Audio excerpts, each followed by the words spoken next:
is Marshall Talley. This is EDU 503. For William Woods University, I'll be talking about two cases: O'Connell High School versus Virginia High School League. This was an appeal from the district court and ended up going to the circuit court. O'Connell High School was denied entry into the Virginia High School League. Some background information. O'Connell High School is an accredited high school in Virginia. It's a private school. It's also Catholic. The Virginia League, the league is unincorporated. Every public school belongs to this league. They used to allow private schools back in 1913. In 1925, they changed the law to only allow public schools in major sports. Public funds pay for this Virginia League and comes from the University of Virginia. Private schools are invited as their own class in some sports, speech, debate, and things left out of major sports like baseball, football, and basketball. The suit. O'Connell High School brought the suit on the Equal Protection Clause, the 14th Amendment, saying that the students have the right to choose the private school or whatever schooling they want, but they were being held out of interscholastic sports because of their right to choose what education they wanted.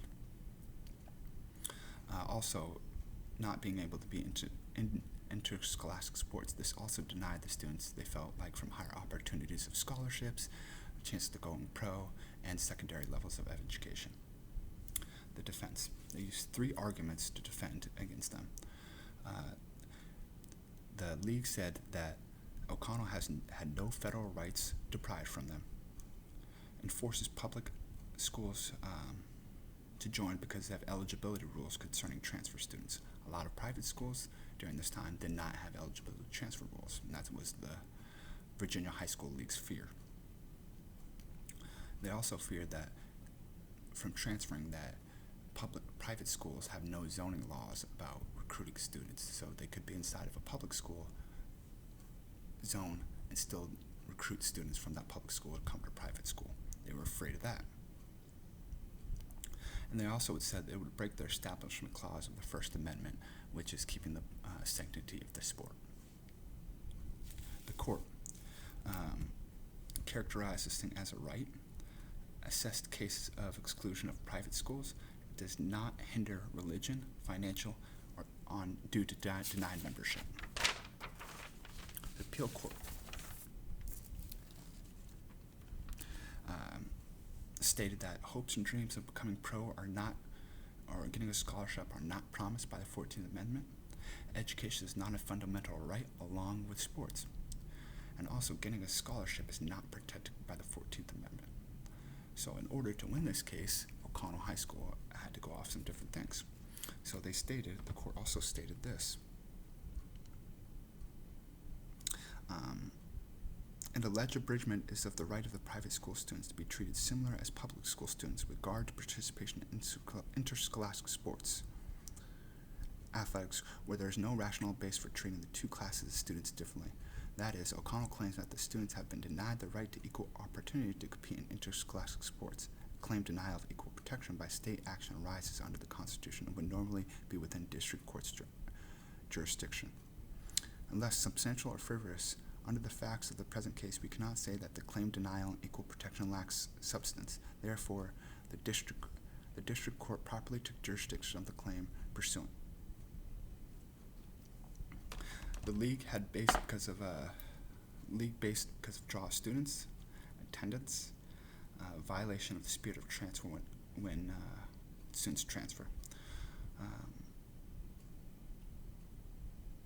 There was a lot of arguments for the defense that there was a pressure to attend private school or students would be flipping when students thought one school was doing better than another. The court did a research on this, and the court stated that there was no finding of switching of schools inside of zones.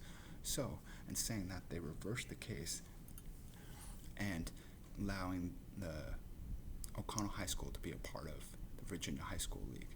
Now, this also sets precedents, I believe, in all over the country when we notice private schools are now incorporated into the public school leagues. Makes sense that they would be allowed to compete. Also in certain states that they have their own league set up for private schools, but if you look at the state of Missouri, all private schools are also incorporated into our interscholastic athletics. This also, I believe, opened up the door to homeschooling, which has just been passed in the state of Missouri, allowing homeschool athletes to compete in public schools as well in interscholastic sports. Don't know so much about that, but that also hindered students and athletes, like the athlete that plays for the Nuggets that also went to Jeff City. He was homeschooled, and then he went to a private school up in Columbia.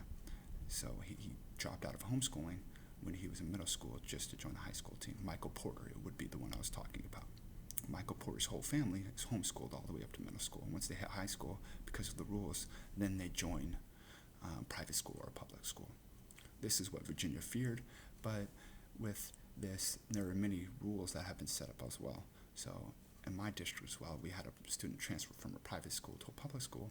He had to wait a year to be eligible. So it looks like all these eligibility rules not only apply to public school, but they also applied to private school as well.